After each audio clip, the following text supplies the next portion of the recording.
이어서 헌법재판소로 가보겠습니다. 한덕수 국무총리의 탄핵 심판 첫 변론이 진행됐습니다. 네, 헌재는 첫 기일에 변론 종결을 하고 추후 선고일을 지정하기로 했는데요. 취재기자 연결해서 자세한 내용 알아보겠습니다. 김영수 기자. 네, 헌법재판소입니다. 네, 치열한 공방이 오갔는데요. 먼저 국회 측 주장부터 보겠습니다.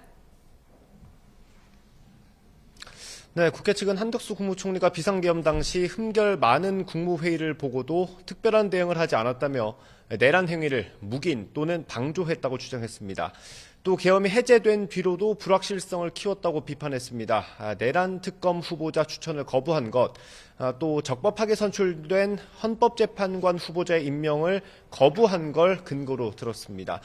국회 측은 특히 재판관 후보자 임명 거부에 대해 헌재를 사실상 무력화시켜서 탄핵 심판 절차를 방해하려고 했다고 강조했습니다. 네, 이에 대해 한 총리 측은 어떻게 반박했습니까? 한덕수 총리가 변론 마지막쯤에 발언권을 얻어서 직접 반박했습니다. 내란 행위 묵인, 방조 주장에 대해 당시 윤 대통령이 어떤 계획인지 몰랐고 다시 생각할 수 있도록 최선을 다했다고 강조했습니다. 국무회의에 대한 직접적인 언급은 없었는데 대신 대리인단은 헌재에 낸 의견서를 통해 의안 제출이나 검토 의견 명시, 의결 절차, 부서가 없어서 통상적인 국무회의와 차이가 있다는 점을 다시 한번 확인했습니다. 헌법재판관 후보자를 임명하지 않은 것에 대해서 한 총리는 여야가 합의하면 즉각 임명하겠다고 약속했지만 국회가 탄핵으로 응답했다고 반박했습니다. 한 총리 측은 대통령 권한대행에 대한 탄핵 소추는 국회 의결 정족수를 대통령 기준으로 해야 한다며 절차가 부적법한 만큼 탄핵 심판을 각하해야 한다고 주장하기도 했습니다. 네. 151명이냐 200명이냐 의결 정족수 논란은 권한쟁의 심판 사건이 따로 진행되는 거죠? 네, 그렇습니다. 권한쟁의 심판 사건 변론은 잠시 뒤 오후 4시부터 진행됩니다. 쉽게 얘기하면 대통령 권한대행에 대한 탄핵안이 국회를 통과하기 위해서 재적의원 과반이 필요한지 아니면 3분의 2가 필요한지 따지는 사건입니다. 한덕수 총리는 탄핵 소추될 당시 윤석열 대통령의 탄핵으로 권한대행을 맡고 있었습니다. 헌법을 보면 총리의 탄핵 의결은 과반, 대통령은 3분의 2 이상이 찬성이 필요합니다.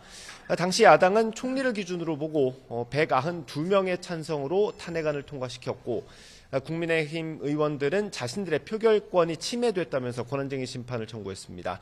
이게 사실관계가 비교적 명확한 사건이라서 변론이 길게 이어지지 않을 거라는 전망이 많습니다. 네, 마지막으로 내일 윤 대통령 탄핵 심판 변론 짚어보겠습니다. 조지호 경찰청장이 증인으로 출석하기로 했다고요? 네, 그렇습니다. 조지호 경찰청장의 경우 탄핵 심판의 핵심 증인 가운데 하나로 꼽힙니다. 어제 변론에서는 조 청장이 대통령으로부터 국회의원을 체포하라는 지시를 받았다는 검찰 조서 내용이 공개되기도 했습니다.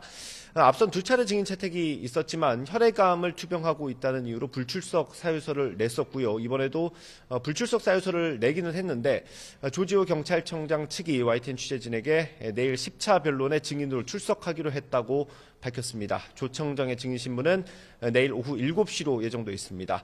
오후 3시에는 한덕수 국무총리, 5시에는 홍정원 전 국정원 1차장에 대한 증인 신문이 진행됩니다. 지금까지 헌법재판소에서 전해드렸습니다.